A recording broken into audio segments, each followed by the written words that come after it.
You're just on a road for 50, 60, 100 miles. It's just forest.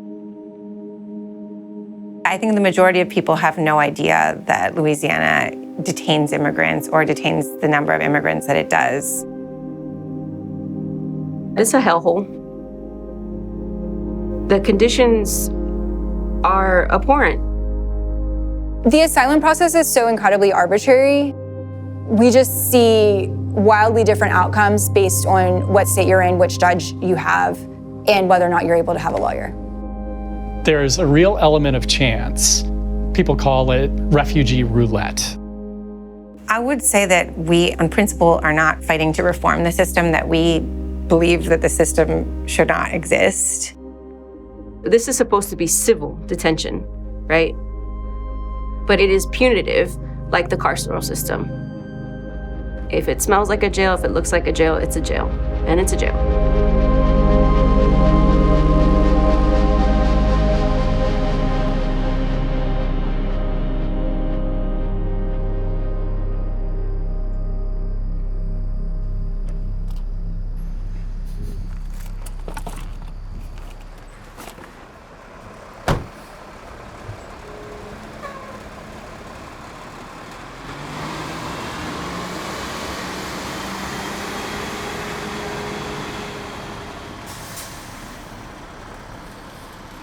Hola, buenos días.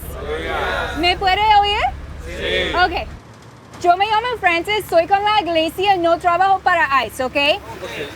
Francis Kelly is meeting migrants and asylum seekers who are getting released from ICE detention. Hola, ¿cómo se llama? Oh, wait, you speak English also? Yes. Okay. You're from Belize. She works for a nonprofit called LA Aid, helping the migrants get on flights to reunite with their family and friends. Aquí está. ¿Cómo se llama? Aquí está el suyo. El suyo tenemos que imprimir en el aeropuerto, pero está confirmado. Es solo es el tipo de boleto que compró su familia, ¿ok?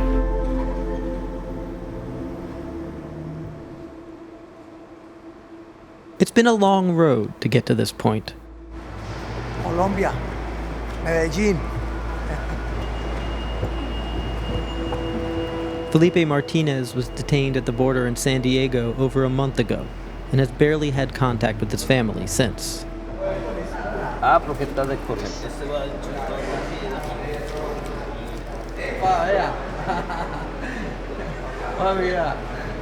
Muy bien.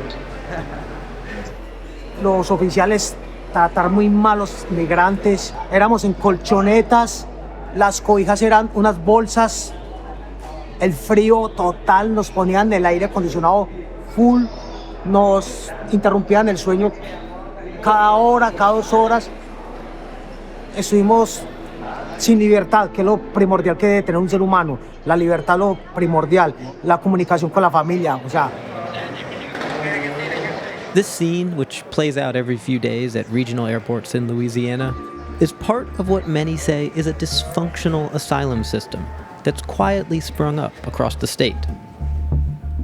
Traditionally, Texas, of course, which is number 1 in detention, California, Arizona, these were the places that had the highest immigrant detention populations. Louisiana in the last few years has leapt to the top of the list, right behind Texas. Louisiana now holds more immigrant detainees than California or Arizona combined, and it's not even a border state. There are approximately 6,000 migrants being held in Louisiana at any given time, distributed across 9 detention facilities. It's important to remember that asylum doesn't apply to people who are coming to the U.S., for example, just to seek better economic prospects or a job. It's specifically designed for people who are being persecuted in their home countries. So one of the things we wanted to look at was, how did this expansion happen? What were the reasons behind it? And how does it affect the people who are in the system and who go to Louisiana and are detained there?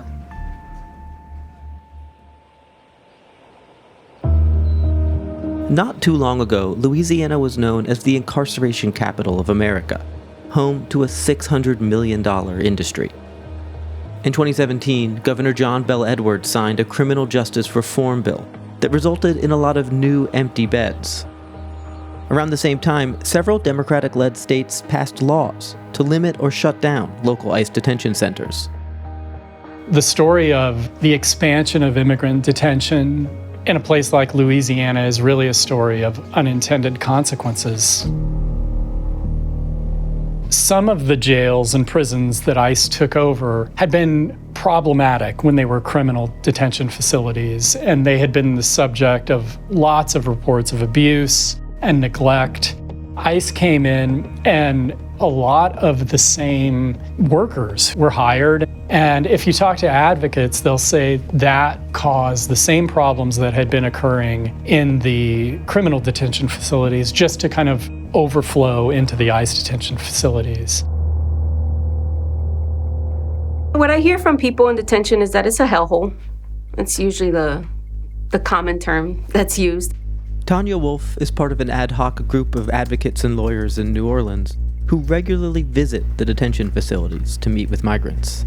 The food that they're given is barely edible. It's expired, has mold on it, lacks basic nutritional value. The water quality in a lot of these places, it's substandard.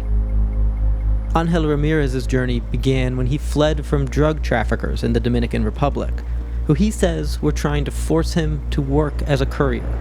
Me querían poner como a transportar cosas sucias, droga, dinero ilegal.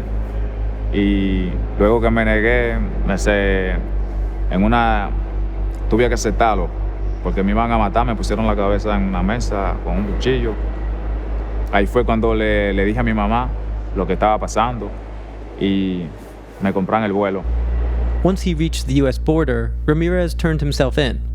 For the next several months, he says he was treated like a criminal, shuttled from state to state, often in chains.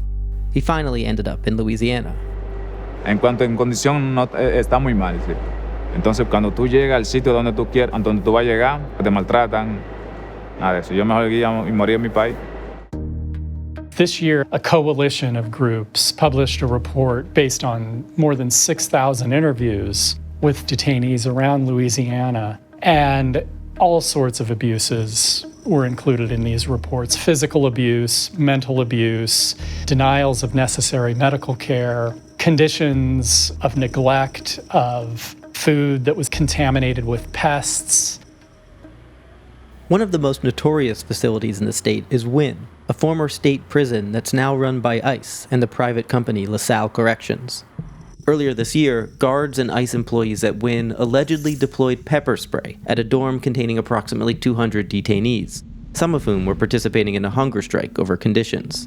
A month later, a 33-year-old asylum seeker from Senegal died after falling ill while detained there. His death was entirely preventable. People in the detention center called their family members, asking them to call 911 to send an ambulance because the facility staff refused. The DHS Office of Civil Rights and Civil Liberties did its own investigation of these allegations of abuse at Wynne, and they issued a report in 2021 that was highly critical.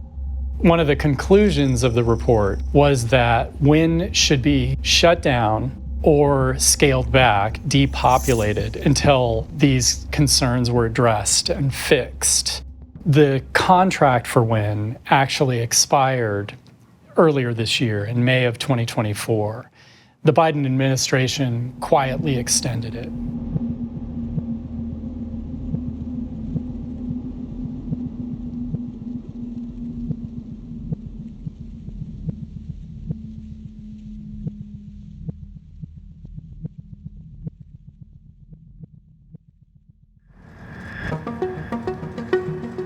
Asylum seekers who are held in Louisiana face another major obstacle: rural immigration courts.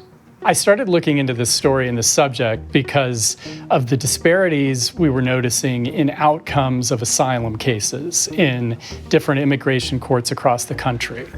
Many detainees in Louisiana have their case heard at the Federal Immigration Court in Oakdale, a town of about 7,000 people. Being detained makes a big difference in the outcome. And so does geography. When you talk to immigration lawyers, they will tell you one of the reasons for that is because the people who are detained are often held in detention centers that are very remote, in isolated areas. It's extremely common to be unable to reach your client, to be unable to reach anyone that can get you in touch with your client. I think one of the biggest issues is that people are appointed to be judges in immigration court that have no experience in immigration at all. And there's judges, several, that have nearly 100% denial rates of people's claims. One judge who served in Oakdale until 2020, Agnelis Reese, rejected all but a single asylum claim during her last 12 years on the bench. She didn't respond to repeated requests for comment. It's very concerning as a practitioner to see that someone can be on the bench for years and years and deny every single case. It should trigger something. Dozens of Haitian refugees dropped off by ICE right in the middle of Shreveport. More than a dozen of the women had little or no money and nowhere to go immediately. When ICE first started building up operations in Louisiana, there was very little infrastructure to help migrants, especially once they were released. Many of them with nowhere to go for the night. How and why did this happen? That's where Francis Kelly and LA Aid stepped in. They offered to work with ICE to help migrants who are eligible for release to connect with sponsors across the country. Those sponsors, often family members, must buy the migrants a ticket to wherever they live and promise to cover their basic needs while they await a hearing before a judge, a process that can take years. When we first started doing it, we thought we were doing this for like 2 weeks, and then we ended up with a 501c3 and a board and staff. Mira, si tienen hambre, aquí tenemos comida para ustedes. Tenemos fruta, tenemos gaseosa, tiene como galletas, papas, okay? Boleto and ID. Hello. Hi, hola. Andre Felipe Martinez. Felipe Martinez is heading to Boston, but his wife and child are still back in Medellin. Demasiado. Si yo hubiera sabido que eso era así, no, créame que no lo hubiera hecho. The system is not supposed to be a deterrent. People are using it as a deterrent, but the reason why people are held in immigration detention is it's administrative, and it's to ensure that people show up for their court hearings. It's not supposed to be punishment. It's not supposed to be something that like makes people suffer. This is what happens in these places, is people are put there and trafficked to these jails and are forgotten. They're provided with no resources, no support, no help. They're separated from their families. It's enough to accept your deportation. No matter what serious harms and threats face you at home, they'd rather face that than be stuck in these ICE jails. Vaya con Dios. Gracias. Thank you. And we obviously hope that our organization doesn't exist in the form that it is in the future. We don't want to perpetuate our existence as an organization because we don't want to be doing this kind of work, because we don't want people to be in detention centers. We don't want to be a Band-Aid on a bad system.